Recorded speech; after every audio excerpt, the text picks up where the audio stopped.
Boa noite, muito obrigado, sejam todos muitíssimo bem-vindos a mais uma reunião de estudo e prática da meditação Shinsokan, nessa segunda-feira abençoadíssima, em que poderemos juntos elevar um pouco mais o nosso pensamento para junto de Deus. E começaremos a nossa reunião com a oração que consta neste livro, Sutra Sagrada, Verdade e Orações, volume 1, de autoria do professor Masaharu Taniguchi. E a oração que nós faremos é a oração que consta na página 81, Oração para Viver o Amor de Deus. Lembrando que meu livro é 37ª em impressão e quem o tiver e quiser acompanhar a leitura, fique à vontade. Caso contrário, tanto quem está aqui presente como você de casa, pode assumir a posição de oração, uma posição confortável, fechar os olhos e vamos elevar os nossos pensamentos, purificá-los e manifestar ainda mais a nossa perfeição original. Oração para viver o amor de Deus, página 81. A vida de Deus se aloja no âmago da vida de todos os seres humanos. Isso no budismo é dito, todos os homens possuem natureza búdica. No cristianismo se diz, Cristo interno. A essa natureza búdica, a esse Cristo interno, os japoneses chamam Deus, Kami. Deus se aloja no interior de todas as pessoas. Não é que se aloja, Deus é a própria vida verdadeira do homem. O corpo carnal é o meio de autoexpressão de Deus na face da terra, e não o homem em si. No âmago do corpo carnal, no âmago da matéria, está o Espírito Divino, sumamente maravilhoso e supremamente poderoso. Esse Espírito Divino é que é o homem em si. A essência desse Espírito Divino é o amor, a sabedoria, a vida eternamente indestrutível. Quando vivemos plenamente o amor, o Espírito Divino do nosso interior vive realmente. E quando ele vive realmente, sentimos a alegria de viver. O amor de Deus não odeia ninguém. O amor de Deus perdoa a todos. O amor de Deus vivifica a todos. O amor de Deus não faz escolhas facciosas. O que se harmoniza com todos e não deixa de fazê-los felizes. Isto é o amor de Deus. O amor de Deus é sempre atencioso e jamais falha. O amor de Deus ama até as pessoas que não o amam. O amor de Deus não se frustra, mesmo quando não é correspondido. Não existe tristeza para o amor de Deus. O amor de Deus somente ama. O amor de Deus não pode parar, não pede para ser amado. O amor de Deus é incondicional. O amor de Deus não existe retribuição. O amor atinge seu objetivo simplesmente amando. Aquele que expressa o amor de Deus torna-se sagrado, porque não possui desejos egoísticos. O amor de Deus é desinteressado. Deus se manifesta onde não há interesse egoístico. O amor que contém desejos egoísticos está maculado. Isso não passa de paixão mascarada de amor. O amor maculado é egoísmo, mascarado de amor. O amor não é satisfação dos prazeres. O amor transcende os prazeres. O amor tudo concede, sem nada solicitar em troca. Aquele que dá tudo de si mesmo, consegue concretizar o amor de Deus. Assim como o orvalho umedece placidamente todas as plantas, dando-lhes vida, o amor de Deus a tudo vivifica serena, silenciosa e anonimamente. O orvalho vivificando todas as ervas não faz alarde disso e desaparece quando amanhece. Assim deve ser, assim é o amor de Deus. Agradeço profundamente a Deus que me fez conhecer essa verdade. Muito obrigado, muito obrigado. Oração maravilhosa que mostra a profundidade do amor de Deus e o quanto que nós precisamos manifestar e sentir esse amor em nossas vidas. Muito obrigado, muito obrigado. Muito obrigado, muito obrigado. Quero agradecer imensamente o carinho, a presença, a participação de todos vocês, aos que estão aqui presencialmente na regional, aqui em Brasília, Distrito Federal, aos que estão em casa assistindo em Brasília, fora de Brasília, no Brasil, fora do Brasil. Meu muito obrigado pelo carinho, pela atenção de todos vocês. Para mim é uma grande felicidade e eu agradeço muito a Deus, aos meus pais, aos meus antepassados que permitiram que eu pudesse estar aqui hoje, em mais uma segunda-feira, para estudar um pouco mais esse ensinamento tão maravilhoso que é o ensinamento da Sei Chonoe. Agradeço a todas as pessoas que sempre deixam mensagens de carinho nos canais do YouTube, tanto da Seichoner do Brasil, quanto da Meditação Shinsokan, meu muito, muito, muito obrigado. Não consigo ler todas as mensagens, mas tenha certeza que eu recebo o amor e retribuo em forma de bênçãos para você e toda a sua família. Aproveitando, não deixe também de compartilhar a palestra e dar o seu like, porque isso demonstra por algoritmo que o vídeo tem relevância e o próprio YouTube se encarrega de divulgar para pessoas que têm o interesse do assunto. Isso facilita que mais e mais pessoas tomam conhecimento desses assuntos e tenham a capacidade e a oportunidade de transformar a vida. E hoje nós vamos, mais uma vez, trabalhar um tema muito interessante, muito legal, que ele hoje em dia ele está tendo uma importância muito grande, até porque se está dando muita ênfase numa forma de abordar os problemas e a gente tem que trabalhar de forma espiritual. Então é um tema complexo de se falar, eu vou ter que tomar todo o cuidado do mundo, porque as pessoas hoje em dia, se você falou uma coisa um pouquinho diferente, as pessoas já muitas vezes interpretam que é uma agressão, quando não é. Nós estamos falando de espiritualidade, nós estamos falando de visão religiosa, visão de mundo filosófica. Então a gente parte de uma premissa para que nós possamos entender a nossa conclusão, né? Então não vou esgotar o assunto e vou tentar trabalhar ele com bastante suavidade, a fim de que nós possamos compreender. Que eu vou falar sobre não procure a compaixão. É um tema muito interessante, que a gente tem como abordar de vários aspectos, e eu vou abordar no aspecto da pessoa ou da mente que busca compaixão para que os outros sintam pena, e não aquela mente que busca compaixão para ter amor ao próximo.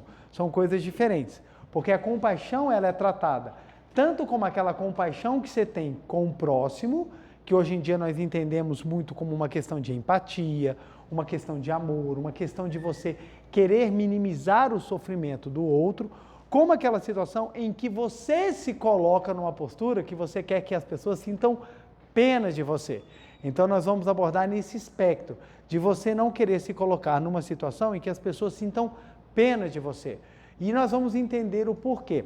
Lembrando, não vou esgotar o assunto e eu não vou entrar na seara de pensamentos hoje em dia que são defendidos em determinadas pautas. Não é a minha intenção discutir ou ficar tratando guerra entre ideologias. O que eu vou trabalhar aqui é a questão da análise mental sobre o viés da espiritualidade.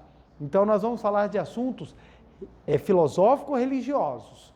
Então isso tem que ficar bem claro, porque com certeza o pessoal já vai falar assim, não, porque tem isso, tem aquilo, você está esquecendo de ver esse lado e tal, e não é esse o momento.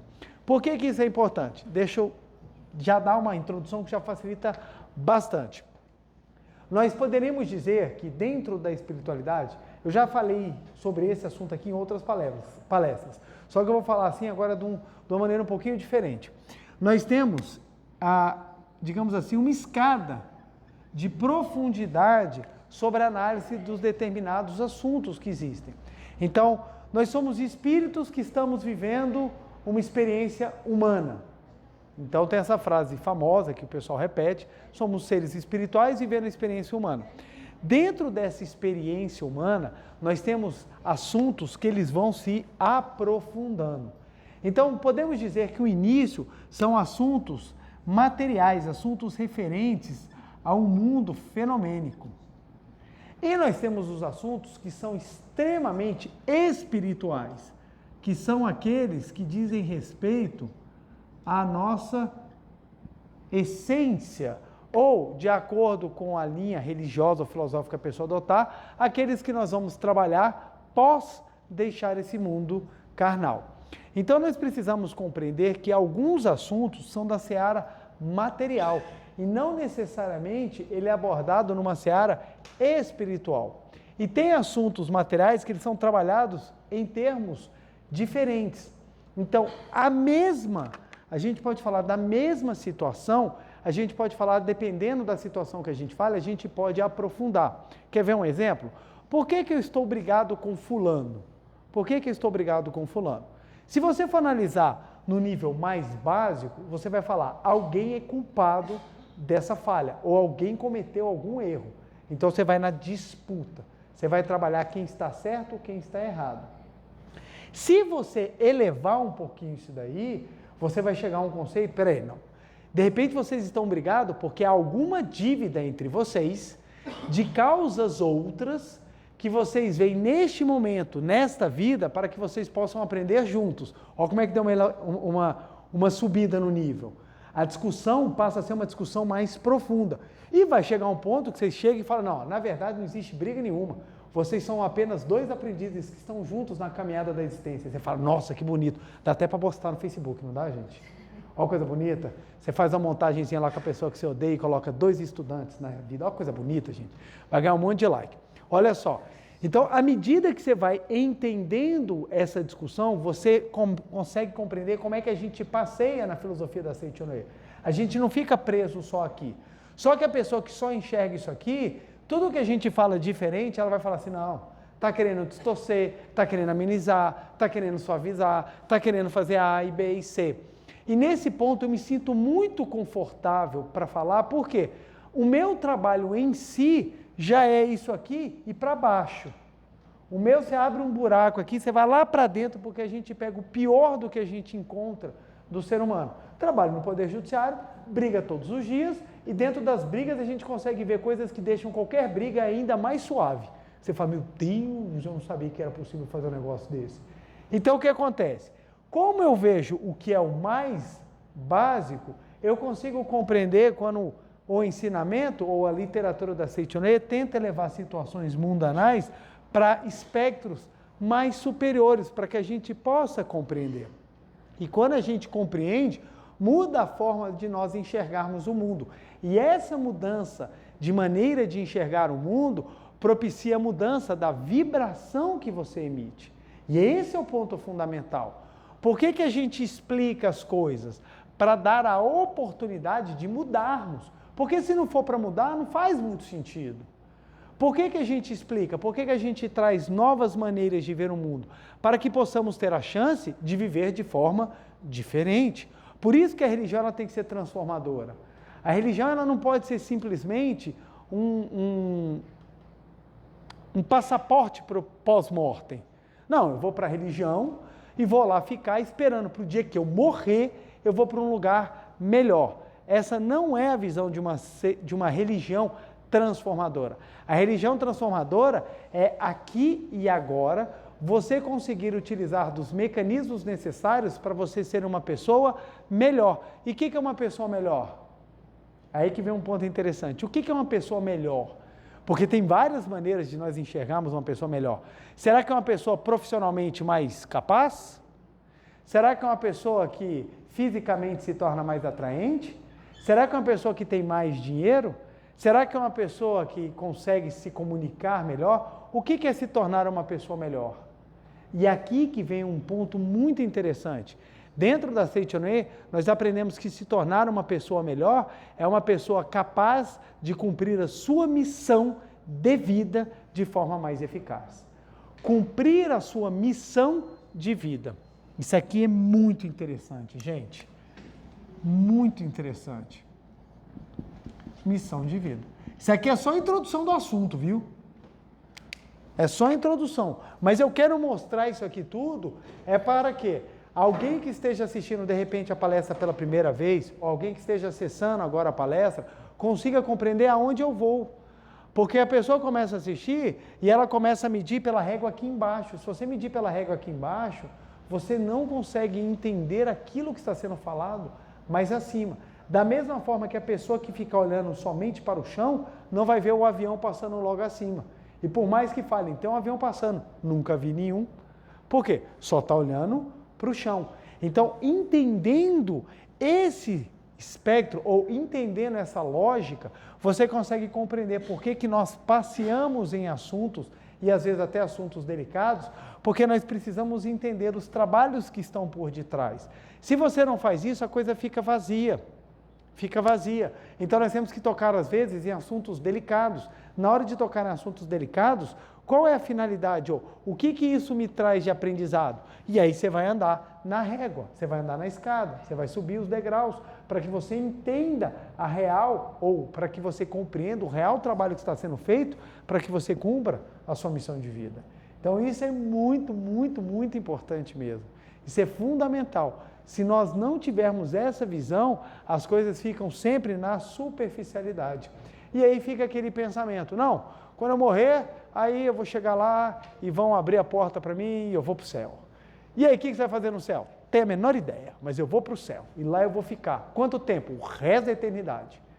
E a gente vai falando, tá, mas será que é isso mesmo? Se a gente parar para pensar, em 80 anos, vamos lá, média de vida, o último censo deu que a média de vida do brasileiro está em 76 anos.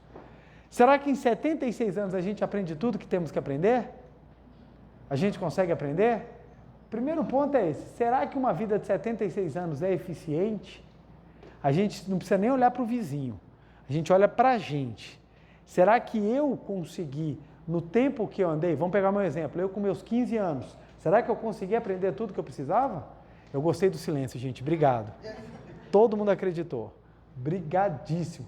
Então, será que nesse tempo que a gente tem de vida, nós aprendemos tudo o que nós tínhamos que aprender, principalmente no desenvolvimento pessoal, ou nós estamos cheios de caixinhas, com sentimentos, medos complexos e coisas a serem trabalhadas ainda que nós não abrimos?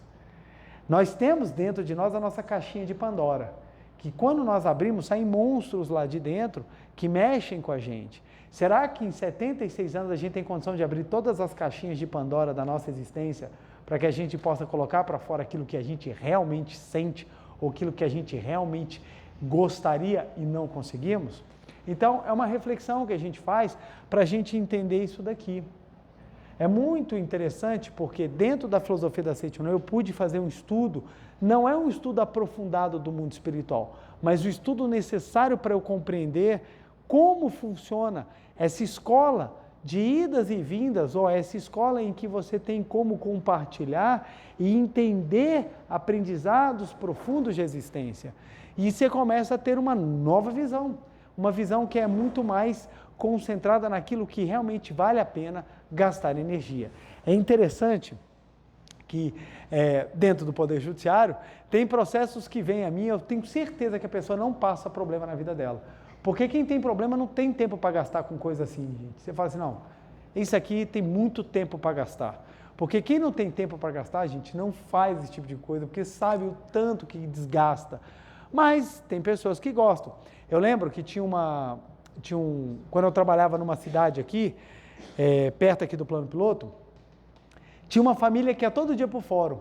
Era um rapaz que aprontava, aí a avó, o tio, a tia, 2 primos e mais um menino da rua que eles encontravam lá, todo dia ia lá para o fórum para ficar defendendo ele. Eu falei, cara, imagina a vida do pessoal, o que você vai fazer hoje? Vou para o fórum. E amanhã? Também. E depois? Também, adorei o fórum, eu vou lá passear, vou lá brigar, gritar.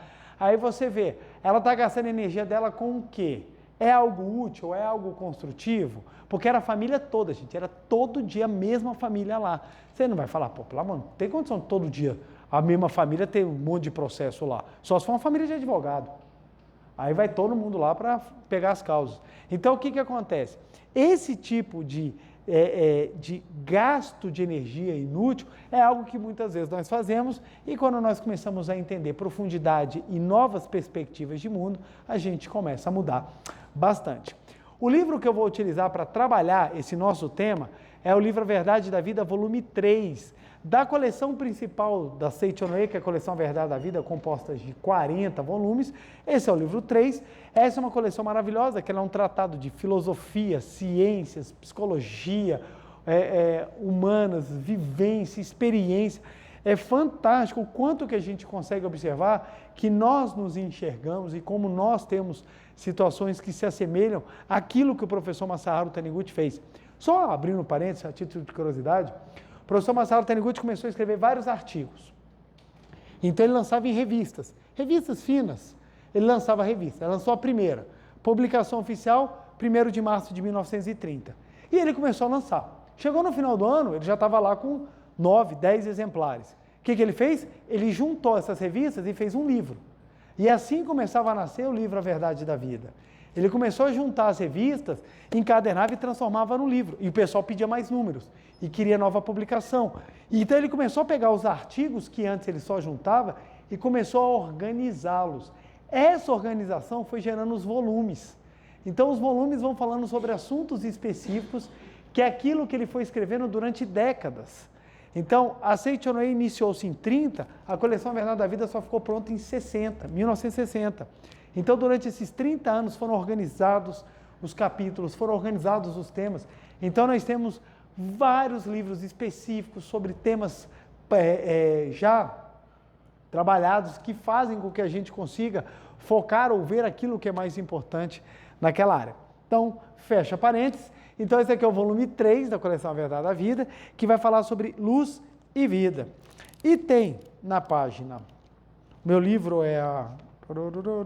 Deixa eu achar aqui. 7ª edição. Na página 184, o professor Masaharu Taniguchi fala: em palavras de sabedoria da Seichonoye, lê-se o seguinte: não penses em receber compaixão de outrem, pois criarás uma situação em que precisarás realmente de comiseração. Então, começamos por aqui. Então, vamos lá. Não procure compaixão. Compaixão aqui, lembrando, é o termo quando a gente fala que a gente quer que as pessoas sintam pena da gente. Não é o compaixão na visão budista, na visão de você ter amor e querer retirar das outras pessoas a dor que elas sentem. Não, nós estamos trabalhando compaixão das pessoas olharem para você e falar assim, que dó, ó dó, tadinho. É esse pensamento que nós temos. Aí você fala assim, será que tem pessoas que sentem isso? Sentem. E quando a gente mais assusta, muitas vezes somos nós.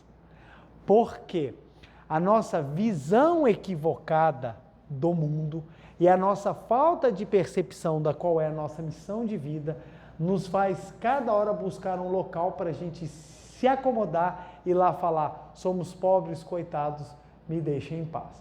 Então o que acontece? A vitimização, ela tem um espectro mental de hábito que precisa ser trabalhado. Abro parênteses, prestem bem atenção. Eu estou falando de questões mentais. Eu não estou falando da análise de revitimização que muitas vezes acontece na sociedade. Não tem nada a ver. Uma coisa é você trabalhar situações traumáticas na pessoa e repeti-las desnecessariamente. Isso é você revitimizar uma pessoa. Outra coisa é uma pessoa que, por visão equivocada de mundo, ela se coloca numa situação de vítima e nessa situação ela vive e ela se justifica e ela acredita que isso é necessário. Detalhe, não é feliz. Porque se a pessoa se colocasse e falasse assim, eu adoro tal onde está, beleza, ninguém mexe. Ninguém mexe. Da mesma maneira que pessoas se colocam na pobreza. Pessoas se colocam na doença. Aí quando eu falo isso, tem gente que dá um pulo da cadeira, que absurdo. Ninguém levanta falando eu quero adoecer. E ninguém levanta falando eu quero ser pobre. Mas por que temos tantos pobres e tantos doentes no mundo? Não é porque as pessoas conscientemente querem, mas agem de forma a atrair a situação. E isso é um ponto que mexe. Porque quem tem uma visão material da vida não aceita isso. Acredita que a pessoa é pobre porque existe alguém que é rico. E a pessoa é doente porque existe a doença que assola a humanidade. Quando nós vamos para uma visão espiritual e a gente começa a elevar um pouquinho os degraus, a gente começa a entender o seguinte: tudo que vem até nós parte de nós. Então, se a gente consegue compreender o equilíbrio da vida e das leis que regem a manifestação, a gente começa a entender que a colocação no seu local da sua existência depende daquilo que você pensa. Isso é complexo, isso é sério, e hoje em dia é perigoso até de se falar, porque as pessoas não querem aceitar, Me colocaram aqui porque eu não quis, é a coisa mais comum. Primeiro é a pessoa falar assim, eu não pedi para nascer. Eu não pedi para nascer. Então, é muito comum jovens chegarem para os pais e falarem assim, eu sofro, mas eu não pedi para nascer. Quem estuda um pouquinho a vida sabe que pediu, entrou na fila e ainda correu com milhões de pessoas e ganhou. Então, como é que vem falar que você não pediu para nascer? Na corrida você podia ter ficado parado. Não vou. Não vou. Não, você saiu que nem um doido correndo. Chegou em primeiro. Milhões. Nem a São Silvestre tem tanta gente. Você saiu correndo milhões, você chegou em primeiro. E tem gente que ainda corre 5 dias. Fica lá, tá correndo lá, acertando o alvo lá. Aí, vem ao mundo, eu não quis nascer. Aí outras vão falar assim, não, mas eu não quis meus pais, eu não quis a minha vida, eu não quis meu corpo físico, eu não quis a situação. E o tempo inteiro rejeitando aquilo que tem, porque acredita numa visão material da existência. E nós entendemos que, na medida em que tudo que a nós, que tudo que vem a nós, saiu de nós, a gente começa a compreender, num patamar mais elevado, que há algo por detrás, que é algo muito superior, que nós podemos falar que é a nossa missão de vida. Olha que coisa interessante. Isso é muito profundo. Mas olha como é que também é delicado. Porque se eu não explicar, ou mesmo explicando, talvez algumas pessoas não compreendam. E acham que eu estou simplesmente desdenhando da dor do outro. E não é verdade. Porque nós trabalhamos a responsabilidade espiritual para que mais e mais pessoas saiam da situação de sofrimento. Saiam da situação. Eu vivi isso na minha vida. Eu, quando era adolescente, como no início da vida, hoje em dia tem a definição, né, de pré-adolescente e adolescente. Minha época você tinha chato e muito chato. Hoje em dia chato, muito chato, revoltado. Hoje em dia você tem um pré-adolescente, você tem um adolescente. No caso de mulheres, a vida adulta começa aproximadamente aos 18. No caso dos homens, lá para 45, 50 anos. Então, você tem essa pequena diferença da vida adulta. Então, o que acontece? Na pré-adolescência, você começa a ter aqueles amores platônicos. Você começa a olhar para as outras pessoas, né? Eu começava a olhar as meninas e pensando assim, nossa, sabe, eu quero, sabe, viver uma história linda de amor. E aquelas histórias assim, bem romantizadas mesmo. Pelo menos era assim que eu via, era assim que eu enxergava na minha pré-adolescência. E o que acontecia? Como é que eu me mostrava, ou como é que eu buscava ser reconhecido? Eu buscava que as pessoas sentissem compaixão de mim. Então eu me apresentava como uma pessoa fraca, eu me apresentava como uma pessoa dependente, eu me apresentava como uma pessoa extremamente deficitária. E era muito interessante. Não me faltava condições, mas eu me colocava sempre numa situação de inferioridade. Então eu era sempre inferior. E eu, naquela visão de inferioridade, eu buscava que as pessoas sentissem compaixão de mim. E as pessoas sentiam compaixão, mas aquela compaixão não me trazia felicidade. E eu precisava me alimentar ainda de mais compaixão para ver se eu arrastava alguém. Até que quando eu chego na fase da adolescência e início da vida adulta, eu começo a ter verdadeiros relacionamentos na base da compaixão. E aí eu começo a aprender na escola da vida o quanto que um relacionamento baseado em compaixão é um relacionamento destrutivo. E eu comecei a viver na pele a destruição dessa visão. Até que, num determinado momento, estudando e entendendo as regras da vida, eu parei e percebi que não, a minha missão de vida não é eu me colocar na postura de vítima. A minha missão de vida é eu me colocar numa postura de transformador. E foi no momento em que eu decidi transformar a minha vida, eu saí do sentimento das pessoas terem compaixão por mim e eu passei a ter um sentimento de amor para com as pessoas. E aí minha vida deu uma guinada. E eu saí de uma posição de, coitado, para, nossa, como eu te admiro. Como é que essa transformação foi possível? Exatamente pela mudança da visão de escala que eu tive. Por quê? Antes eu me via como uma pessoa pequena e fraca. E é interessante, gente, não é brincadeira. Eu tenho 4 irmãos, um já está no mundo espiritual, que estão aqui comigo, encarnados, 2 irmãos e uma menina. A menina veio na altura normal, meus 2 irmãos têm 1,91 m. Então eu até brinco, eu sou o único que vi na versão hatch. Os 2 com 1,91 m, eu converso com o ombro. Eu fico assim para eles conversando, eu fico assim. Aí você imagina, você pega isso num contexto em que meu irmão já veio grandão, eu vim pequenininho, eu falava assim, o meu irmão é melhor do que eu. E eu já me colocava naquela situação. Eu já me enxergava pequenininho.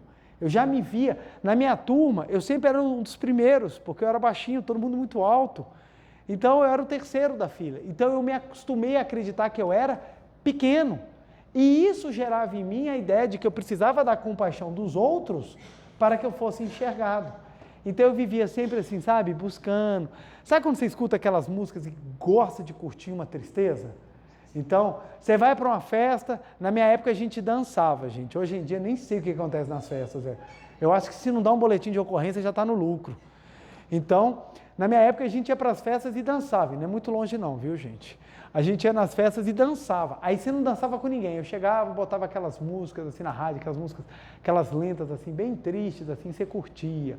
Hoje em dia o pessoal já curte mesmo a dor, tem música que é o próprio sofrimento, cara. O cara traduz a dor em letra, velho, é impressionante, velho. Tava vendo uma música, olha como é que é perigoso. Algumas pessoas falam assim, cantar, quem canta os males espanta, depende do que você canta também. Eu estava vendo lá, tem uma música que a letra fala assim, hoje é você que me traiu, amanhã vai ser quem for, serei um bom perdedor. Aí eu falo, gente, então o cara já está cantando o chifre de hoje e já está prevendo de amanhã. Olha o cuidado, gente, olha o cuidado. Você vai ficar cantando aí, daqui a pouco você está que nem aquela história, chifre é que nem consórcio, quando você menos espera é contemplado. Porque vai cantando, vai soltando para o universo, gente. Então, o que acontece? Aí, eu curti esses momentos de tristeza, porque eu sentia, é na tristeza que eu vou encontrar alegria. E chegou um ponto que eu percebi que na tristeza eu só era triste. Aí eu falei, peraí, não está fechando. Não é isso que eu quero ser feliz. Mas como é que eu faço para ser feliz? Aí vem toda uma reconstrução de visão. E aí é interessante que na oração que nós fizemos agora, no início da palestra, olha o que o professor Masaharu Taniguchi fala. E isso que eu acho fantástico, gente. A vida de Deus, oração para viver o amor de Deus, página 81. A vida de Deus se aloja no âmago da vida de todos os seres humanos. Isso no budismo é dito, todos os homens possuem natureza búdica. No cristianismo se diz, Cristo interno. A essa natureza búdica, a esse Cristo interno, os japoneses chamam de Kami. Deus se aloja no interior de todas as pessoas. Não é que se aloja, Deus é a própria vida verdadeira do homem. O corpo carnal é meio de autoexpressão de Deus. Gente, isso aqui é de uma profundidade, isso aqui é de uma grandiosidade, que às vezes a gente lê, a gente não consegue, sabe, se aperceber da profundidade que é isso aqui. Deus é a própria vida verdadeira do homem. O corpo carnal é um meio de autoexpressão de Deus na face da terra, e não o homem em si. No âmago do corpo carnal, no âmago da matéria, está o Espírito Divino, sumamente maravilhoso e supremamente poderoso. Esse Espírito Divino é que é o homem em si. Aí na hora que você começa a mudar a visão, eu falei, pera lá, eu sou pequeno na matéria, mas eu sou grande no Espírito. Eu sou pequeno no corpo, mas dentro de mim há uma força que move, que mexe, que transforma. E aí eu mudei o meu foco. Em vez de eu buscar a compaixão do pequeno eu comecei a buscar a valorização do meu eu verdadeiro. Aí é a revolução na vida. É a revolução. Em vez de eu ficar curtindo a tristeza, eu falei, show tristeza. Eu quero viver a alegria. Alegria do quê? De eu descobrir que a vida de Deus está no meu interior. Descobrir que a vida de Deus é minha própria vida. Gente, isso é libertador. Libertador. Tem pessoas que pagam muito dinheiro para ouvir metade do que eu estou falando aqui, de graça. Tem pessoas que vão para curso para o cara falar assim, você é capaz. Tá, é capaz do quê? Eu sou capaz do quê? Como é que você pode afirmar que eu sou capaz? Você não me conhece. Como é que você pode falar que tem capacidade dentro de mim? Só pode ser capaz de alguma coisa quem já aloja a grandiosidade dentro de si. A pessoa só é capaz de mudar se a mudança já está nela. Porque se a mudança não está nela, você não tem como colocar mudança. Como é que eu vou transformar a pessoa num gênio? Ela se transforma gênio, ela se reconhece gênio. Ah, mas tem pessoas que já nascem com a capacidade. Sim, mas vai ficar sem treinar. Vai ficar assistindo televisão o dia inteiro. Daqui a pouco está que nem um primata batendo as coisas no chão. Por quê? Você pode vir com dons extremamente aflorados, mas se eles não forem treinados, eles também não se manifestam. Então, nós só somos capazes de transformar porque dentro de nós já existe a transformação. Já existe a transformação. A vida já está dentro de nós. E na hora que você muda isso, você fala, caramba, é transformador. Aí você fala, não dá mais para as pessoas sentirem compaixão de mim, porque eu não vou ser mais o peso na vida das pessoas. Eu vou ser exatamente a transformação. Isso foi um tema muito interessante que pautou a vida do professor Masaharu Taniguchi. Ele estava desempregado, casado com uma filha, vivia com os pais e dava muita despesa para os pais. Aí ele encontrou e ele se viu diante da verdade da Seichonoye. Ele recebeu a verdade da Seichonoye e ele ficou exultante. Cara, eu tenho que levar, eu tenho que salvar as pessoas, eu tenho que mostrar isso. Que ele percebeu que o homem não era matéria, que a vida de Deus estava dentro de nós e que apesar de tudo o que ele viveu, nada daquilo se comparava à grandiosidade do que tinha dentro dele. E ele queria levar para todo mundo. Aí, ele querendo salvar as pessoas, mas ele falou, como é que eu posso salvar as pessoas se eu próprio não estou me salvando? Como é que eu posso salvar as pessoas se eu próprio ainda dependo, estou arqueado nas situações financeiras? É a hora que ele começa a dar as voltas na vida dele e ele começa a crescer assim de forma vertiginosa. Por quê? Ele para de olhar o pequeno eu dele, o eu azarado, o eu medíocre, o eu doente. Para vocês terem ideia, gente, o professor Masaharu Taniguchi, ele foi tentar fazer um seguro de vida, foi negado, porque ele era tão ruim que o pessoal falou assim, não, você vai morrer, filho. Para que eu vou pagar seguro para você? Foi negado o seguro de vida, porque não acreditavam que ele fosse durar. E ele chegou e deu uma reviravolta e se transformou num líder espiritual que faleceu aos seus 90 e tantos anos. Por quê? Porque ele conseguiu desenvolver a vida, a força dentro dele. Eu tive a oportunidade de assistir, não pessoalmente, assisti gravado uma das palestras dele, uma das últimas que ele fez, já assim bem idoso. A força do que ele fala é impressionante, a força que ele tem, na hora que ele chega e fala assim, um dia o meu corpo carnal vai se desfazer, mas encontrarei todos os senhores numa nova dimensão para juntos voltarmos a estudar e trabalhar ainda mais para manifestar a imagem verdadeira. Aí você chora, porque é algo fantástico. Eu lendo a Sutra Sagrada, gente, coisa linda, eu já falei que no dia que eu falecer, eu quero no meu túmulo bem grande, porque a essência do homem é vida, jamais lhe ocorre a morte. Quem passar lá vai falar assim, pô, o cara que falou isso, cara, tem que ter muita fé. Está enterrado, o corpo. Eu não. Eu vou estar aprontando alguma coisa aí, vou estar dando palestra em algum lugar. Mas o corpo vai ser enterrado, o corpo vai morrer. O corpo morre, mas a vida, jamais. E quando você entende que você é vida, você fala, cara, para que eu estou perdendo meu tempo sofrendo com o corpo? Eu vou viver a vida. E quando você vive a vida, transforma e muito, principalmente se você dá vazão à vida que está no seu interior. Por que nós temos as práticas, por que nós temos as experiências, por que nós temos as vivências? Para que a gente possa dar vazão à força que habita no nosso interior. Por isso que as coisas vêm. Então, as situações da vida não vêm para te destruir, elas vêm para te engrandecer, mas tudo vai depender da forma como você recebe.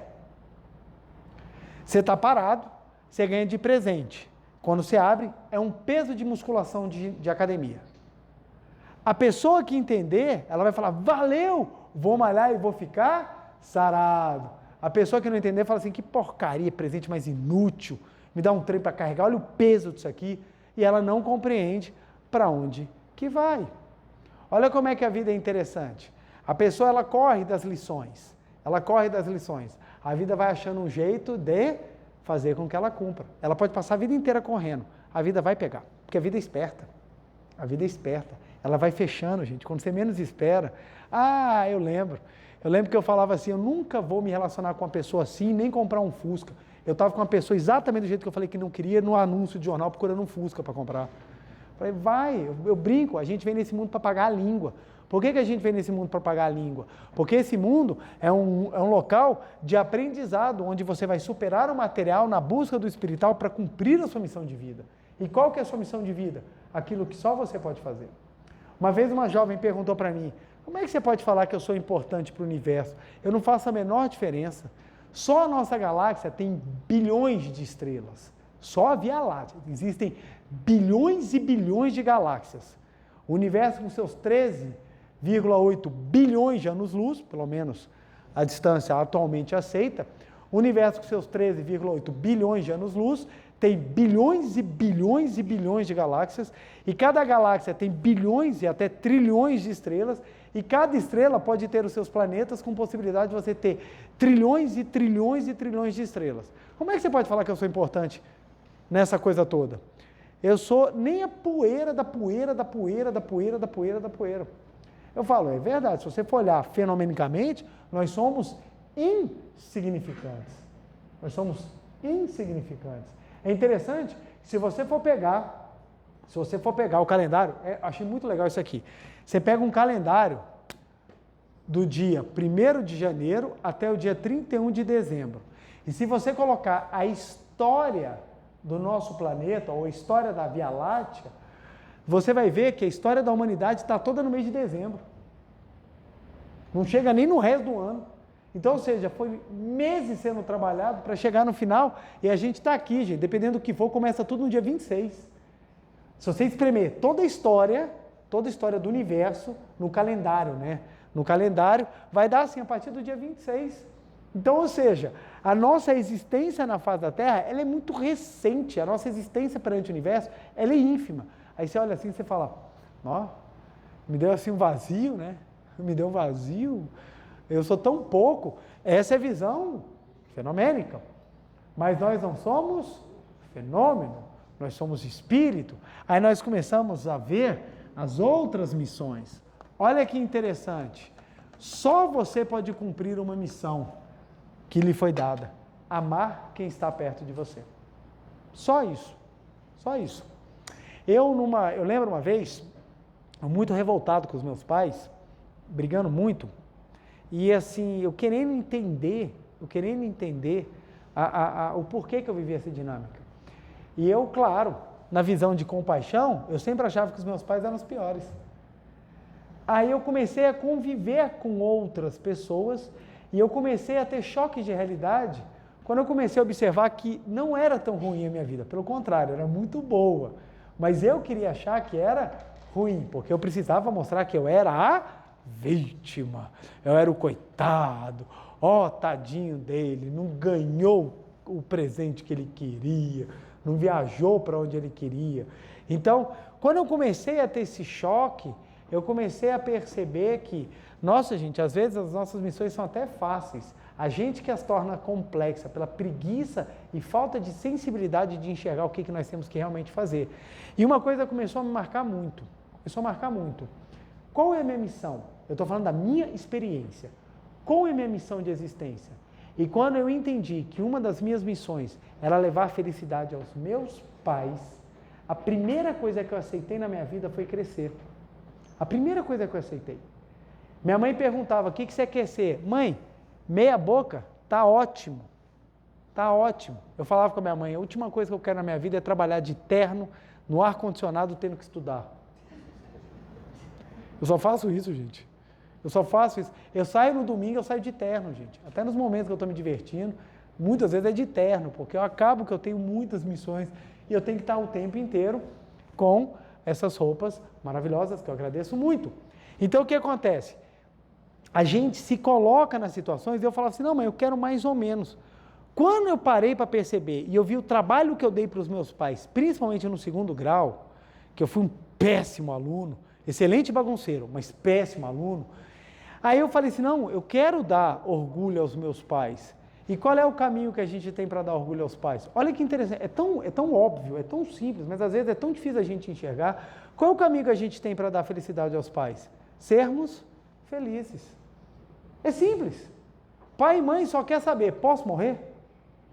Parece assim até duro, mas é. O pai e a mãe quer saber assim, posso descansar?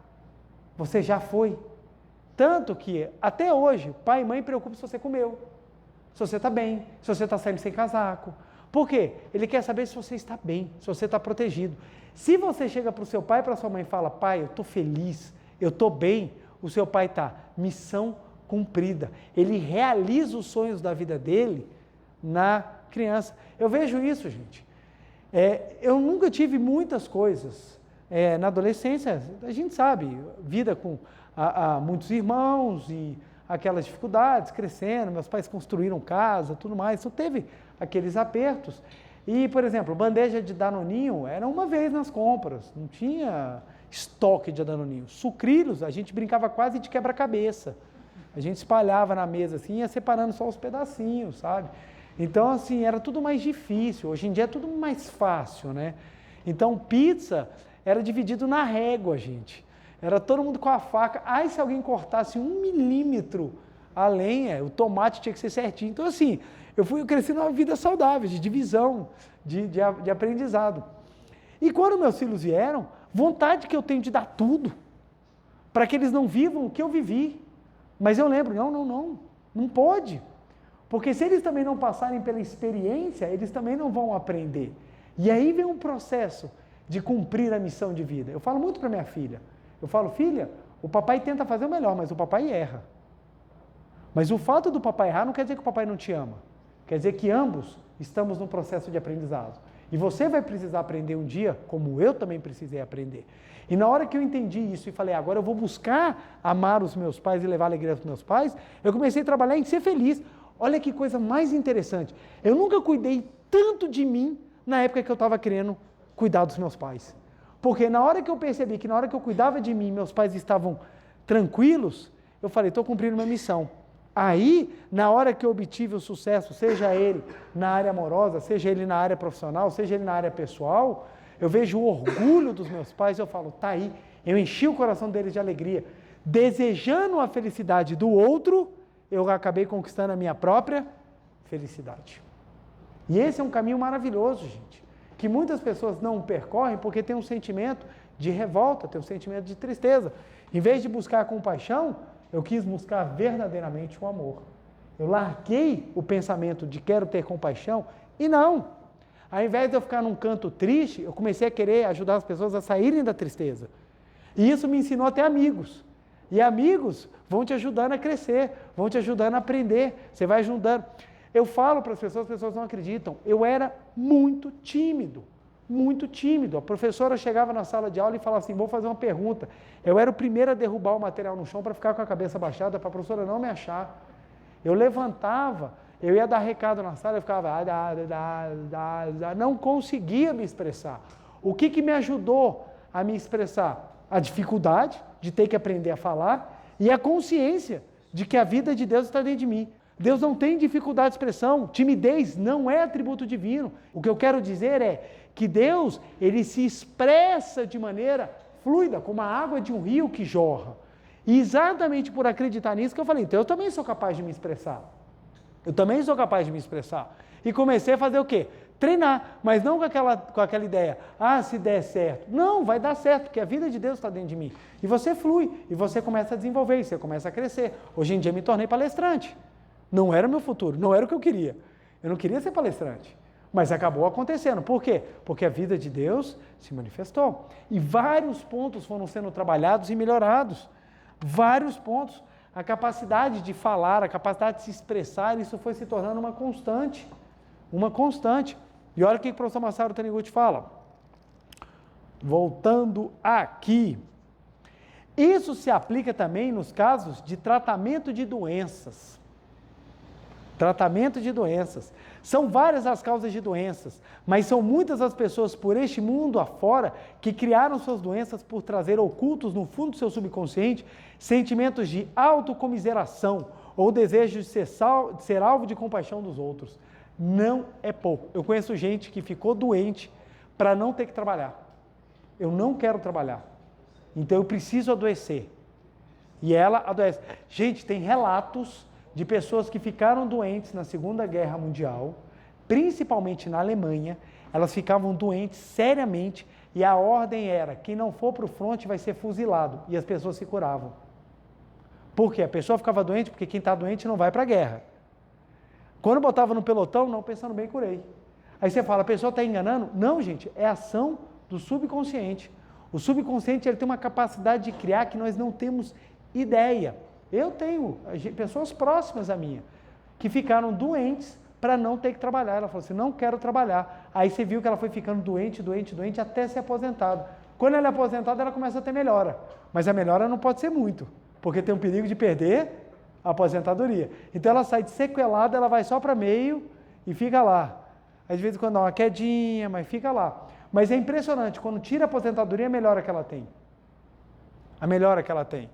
Então tem pessoas que, por exemplo, é comum muitas vezes, dentro de um casal, um dos cônjuges tem uma doença que impede o contato. E na hora que separa, a doença cura. Por que que cura? Porque não precisa mais da doença para evitar o contato. Então, é muito interessante o tanto de doenças e problemas que nós geramos exatamente por causa das situações que nós vivemos. E hoje em dia, com a explosão de doenças mentais, nem se fala. Nem se fala. Situações de estresse extremas nos levam a situações de autodefesa. E a autodefesa do subconsciente é o seguinte, o que você precisa para parar? Eu crio aqui na hora, mesmo que você não queira. Experimenta chegar um dia e falar assim, nossa, vontade de ficar mais na cama um tempinho, para ver se dá mais lá para frente você não pega uma gripe. Aí você, eu não sei por que eu fiquei gripado. Você gravou, eu quero descansar, eu quero ficar deitado. Qual a melhor maneira de você ficar deitado o dia inteiro e não ser chamado de vagabundo? Doente. Porque você não quer, ué. Não, eu sou uma pessoa compromissada, eu sou uma pessoa séria, eu não posso faltar. Mas se você tiver o desejo de faltar, o seu subconsciente ele vai criar alguma situação para que você seja colocado de atestado, porque pelo atestado ninguém vai te criticar. E quando isso se torna crônica, a pessoa não sai mais da doença. Ela fica com a doença o tempo inteiro. E tem as pessoas que puxam a doença para... não é incomum. Pessoas ficam doentes na família para chamar a atenção de toda a família. A pessoa vive doente para chamar a atenção de toda a família, porque ela quer o amor, ela quer o carinho. Por isso que a gente tem que tomar muito cuidado na hora de tratar as pessoas doentes na família, que a gente não pode ser muito amoroso, mas também não pode ser muito severo. Porque se você for muito amoroso, a pessoa toma gosto. A pessoa toma gosto. Você fala assim, você bota a pessoa, não, deixa eu te botar um cobertorzinho, vou passar o dia fazendo cafuné, e você, ó, deixa eu botar aqui no filme, você vai assistir curtindo a vida doidado. Aí a pessoa, pô, gostei, não quero mais curar. E para curar, a pessoa precisa ter vontade. E a vontade vem quando a pessoa não quer aceitar aquela situação. Ela precisa romper aquela situação. Por isso que é muito complicado. Tem pessoas que ficam doentes para ter a compaixão dos familiares. Para ter a compaixão dos familiares. Então lá em casa, por exemplo, eu cuido muito dos meus filhos. Mas o dia de doença é o dia mais chato para eles. Por quê? Ah, não, eu quero ficar bom. Porque bom eles podem fazer as coisas, doente não pode. Então, eles já sabem. Então minha filha fala assim, ah, não, detesto ficar doente. Eu, isso... Tem que gravar o que é positivo.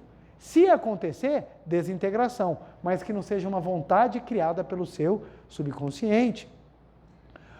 Gostariam elas que os outros lhe dissessem, por exemplo, coitada, foi tão maltratada pela sogra que até ficou doente. Tem pessoas que gravam a prova dos erros que os outros cometem. Gravam a prova, gente, não é brincadeira. Vou contar um caso, meu tempo já está acabando, deixa eu contar esse relato da minha tia. Minha tia criança, casa dos meus avós, 10 meninos correndo, e eu fico me perguntando como eles conseguiram, gente. É assim, eu tenho reverência aos meus antepassados só por esse fato, 10 meninos, gente. Hoje com 2 você já sai da sanidade, gente. Tem hora que eu paro e falo assim, preletor. Você olha assim, você fala, Jesus amado, e eu penso, como minha mãe deu conta de 4, meu avô, 10, gente. A questão de menino correndo na casa.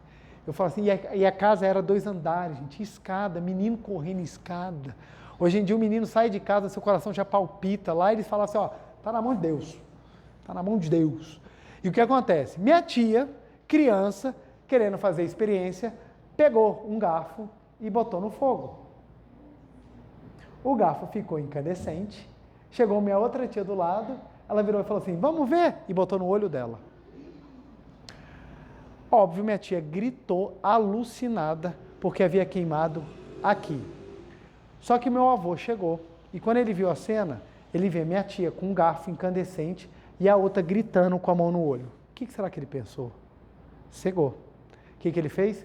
Ele pegou uma colher encandeceu a colher e queimou a minha tia no braço. E minha tia ficou décadas, mais de 50 anos, com a marca de queimado da colher no braço dela. E aquela marca, toda vez que ela olhava, ela lembrava, foi o meu pai. Porque ela era criança, ela não sabia o que estava fazendo. Era compreensível, ela estava fazendo experiência. O azar é que o alvo foi minha outra tia. A marca do olho da minha tia nunca ficou, saiu. Mas o do braço da minha outra tia nunca saiu. Minha tia entrou na Seitonoye e começou a aprender sobre o amor e a missão de vida. Um dia, já muitos anos depois, minha tia já, assim, experiente na vida, um dia ela sonhou com meu avô, e meu avô chegava para ela e falava assim, perdão, filha, nunca me perdoei pelo que eu fiz com você. Minha tia falou assim, não, pai, hoje eu entendo, está tudo tranquilo. E ela começou a fazer um processo de perdão ao meu avô, porque ela sentiu que o meu avô ainda sentia muito sentimento de culpa no mundo espiritual. E quando minha tia libertou daquela dor, daquela mágoa, após os 60, mais de 60 anos, gente, com a pele já começando a apresentar as marcas do tempo, a mancha sumiu. Ela não precisava mais guardar a marca daquilo que um dia foi uma agressão. Ela compreendeu que aquilo foi o amor, talvez sem sabedoria, manifestado do meu avô. E ela mesma falava, eu não sei como é que eles deram conta. Hoje, muito do que eu vivi com os meus pais, eu entendo, porque eu vivo com os meus filhos. E eu falo, caraca, às vezes eu não tenho paciência com 2. Meus pais tiveram 4, duplamente irritante. Eu lembro o que eu fazia, eu falava, gente do céu, por isso que algumas coisas meus filhos fazem, eu falo, vai, aprontei com meus pais, a vida devolve. Eu olho, cara, como se irrita, velho. Aí eu paro, papai, perdão, papai, o tanto que eu te irritei, velho do céu. Então, quando não precisou mais da compaixão pelo ato que sofreu, as marcas desaparecem. O que é o inconsciente? O que é o inconsciente? O que é o inconsciente? Então, isso é para mostrar, gente, quando nós entendemos quem nós somos, a gente para de ser aquele que se coloca numa situação de autocomiseração e assumimos o papel de sermos transformadores da nossa vida. Vocês podem ter certeza, a vida de vocês não vai vir ninguém jogar confete, não vai vir ninguém estender o tapete vermelho, não vai vir ninguém recepcioná-los com abraços. São vocês que vão conquistar o troféu e, ao final, receber os louros quando você cumprir a sua missão de vida. Hoje as pessoas falam assim, nossa, preletor, maravilhoso. Não foi porque eu nasci maravilhoso, mas foi que eu aprendi a manifestar algo de maravilhoso que habitava dentro de mim. E isso é que as pessoas reconhecem. As pessoas reconhecem todo um trabalho que foi feito de aprendizado, de sair do material para o espiritual. Foi fácil? Não foi, mas é plenamente possível. Porque se eu fiz, qualquer um faz. Porque não tem absolutamente nada de especial em relação a ninguém. Simplesmente eu tive força de vontade para entender. Se eu estou pequeno aqui, está na hora de eu começar a me enxergar grande aqui. E trabalhar para que o daqui exteriorize o que realmente habita. Nós somos expressões da vida de Deus. Portanto, nós somos, em natureza, maravilhosos. E é na maravilha que nós vamos viver. Por isso, não aceite a situação de coitado. Você não é coitado. Você é detentor do poder mais infinito que existe no universo, que é Deus, para transformar a sua existência e sair do momento de sofrimento e partir para um momento de alegria.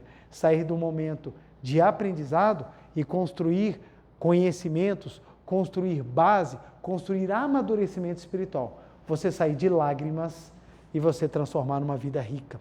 No livro A Verdade, volume 8, o professor Masaharu Taniguchi ensina, se você entender o significado da vida, se você entender a sua missão de vida, você vai conseguir transformar cada lágrima sua derramada em pérolas de sabedoria. E você vai se levar uma vida extremamente completa e feliz. Não porque você tem tudo, mas você entendeu que você tinha tudo para ser quem você é. Você tinha tudo para manifestar o que tem dentro de você. Você tinha tudo para ser realmente um verdadeiro filho de Deus. É nesse espectro que eu quero falar. Não procure a compaixão.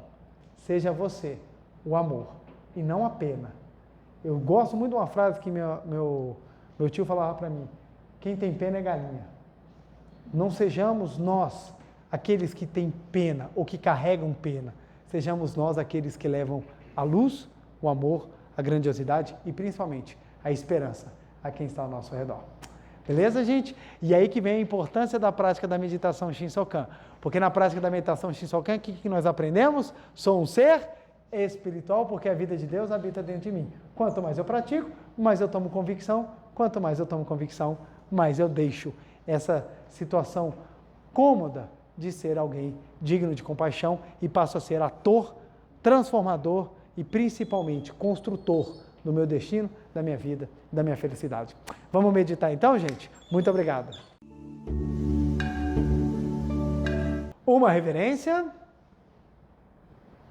Muito obrigado. Queiram sentar e assumir a posição de oração. Você de casa também pode se sentar, assumir a posição de oração. Mãos justapostas em frente ao rosto, formando um triângulo equilátero. Olhos fechados, semblante feliz. Nós vamos agora visualizar um mundo da imagem verdadeira, um mundo de Deus, onde nós vamos sentir, viver, respirar, pensar, contemplar todas as bênçãos da vida de Deus que habita no nosso interior. Quanto mais nós reconhecermos as bênçãos, mais nós nos tornamos possuidores delas. Tudo uma questão de reconhecimento. Se você reconhece que você pode, você caminha para manifestar. Então, muitas vezes, eu meditei uma semana, não consegui sentir. Medite um ano, medite um mês, um ano, 2 anos, 3 anos, que aí você vai vendo a diferença que isso vai transformando. Maiores explicações sobre postura, tanto física quanto mental, encontramos no livro Meditação Shinsokan, Ver e Contemplar Deus. Ok, gente? Então vamos lá, olhos fechados, semblante sereno, feliz. Vamos viver a vida de Deus, contemplar a vida de Deus que vivemos aqui agora. Canto evocativo de Deus. Ó Deus Pai, que dais vida a todos os seres viventes, abençoai-me com o vosso Espírito. Eu vivo não pela minha própria força, mas pela vida de Deus Pai, que permeia os céus e a terra. As minhas obras não sou eu quem as realiza, mas a força de Deus Pai, que permeia os céus e a terra. Ó Deus, que vos manifestastes através da Seichonoe, para indicar o caminho dos céus e da terra, protegei-me. Deus, muito obrigado, muito obrigado, muito obrigado. Neste momento, deixo o mundo dos 5 sentidos e entro no mundo da imagem verdadeira. Aqui onde estou é o mundo da imagem verdadeira. É o oceano de infinita sabedoria de Deus, é o oceano de infinita sabedoria de Deus, é o oceano de infinita sabedoria de Deus. É o oceano de infinito amor de Deus, é o oceano de infinito amor de Deus, é o oceano de infinito amor de Deus. É o oceano de infinita vida de Deus, é o oceano de infinita vida de Deus, é o oceano de infinita vida de Deus. É o oceano de infinita provisão de Deus, é o oceano de infinita provisão de Deus, é o oceano de infinita provisão de Deus. É o oceano de infinita alegria de Deus, é o oceano de infinita alegria de Deus, é o oceano de infinita alegria de Deus. É o oceano de infinita harmonia de Deus, é o oceano de infinita harmonia de Deus, é o oceano de infinita harmonia de Deus. É um mundo da harmonia absoluta. Neste sublime mundo da grande harmonia, eu, como filho de Deus, recebo de Deus a sua infinita força vivificante. A infinita força vivificante de Deus flui para o meu interior, flui, flui, flui.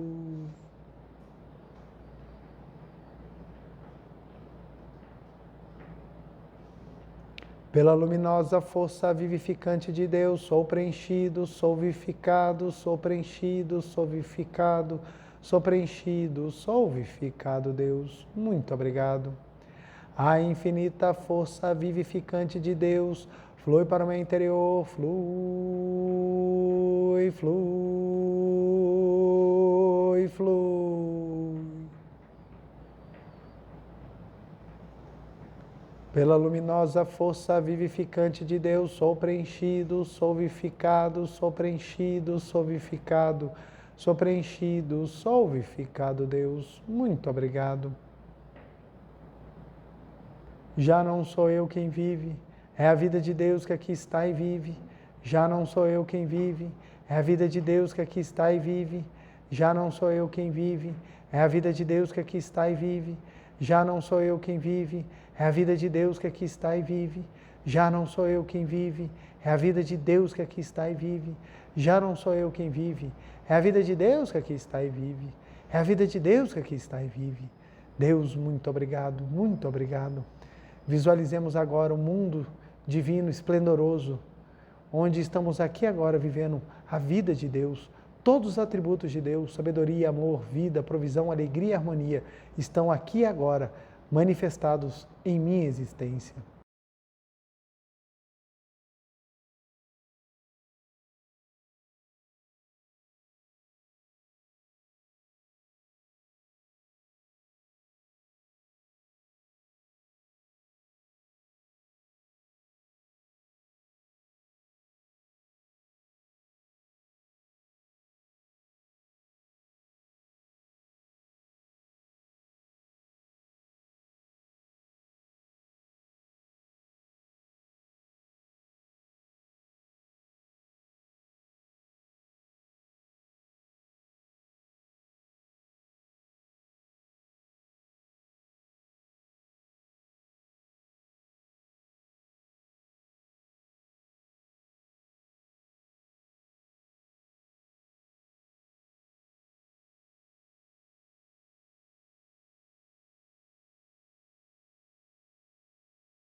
Já não sou eu quem vive, é a vida de Deus que aqui está e vive.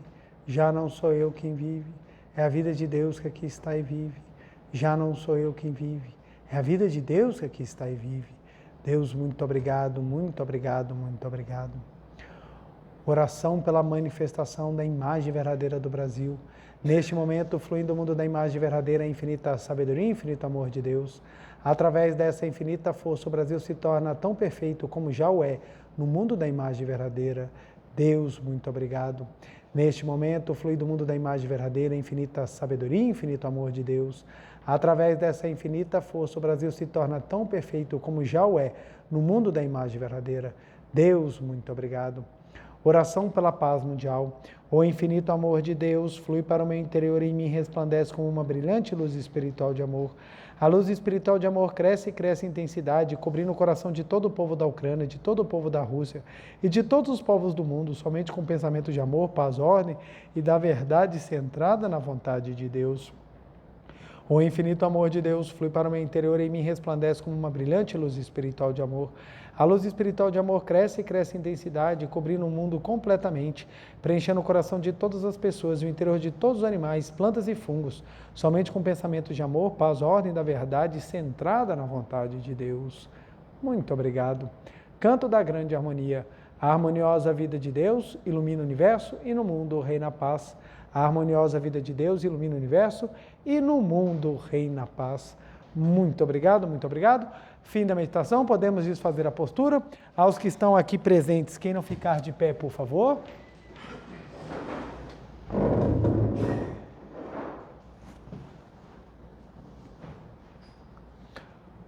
Uma reverência. Muito obrigado, muito obrigado. Podem se sentar. Nosso dever de casa, aquilo que nós fazemos toda semana, como mínimo, da prática da Seichonoye. A prática da Seichonoye envolve muitas coisas. Dentre elas, nós temos leitura, práticas, a nossa meditação Shinsokan todos os dias, que é ela que vai gerar a nossa convicção, ela que vai construir em nós a capacidade de sentir e manifestar ainda mais a vida de Deus. E segundo, nós podemos usar frases que facilitam na repetição para que a gente grave ainda mais no nosso subconsciente essa verdade. E essa frase que eu vou gravar, que nós vamos repetir, é muito boa. A vida de Deus está aqui agora no meu interior. Repetir isso várias e várias vezes. Para quê? Para você perceber que com a consciência de que a vida de Deus está no seu interior, grandioso você é. O corpo, gente, pode estar do jeito que for, não importa. O que realmente tem valor é você saber que a vida de Deus está aqui agora no seu interior. Repitamos isso aqui 300 vezes, pelo menos, para que a gente possa cada vez mais sentir a grandiosidade da nossa vida, sentirmos cada vez mais a força de Deus que habita no nosso interior. Quero agradecer imensamente o carinho de todos vocês que estiveram aqui comigo presentes nessa noite. A você de casa, meu muito obrigado, beijo no coração e nunca se esqueça, a vida de Deus está aqui agora no seu interior. Muito obrigado.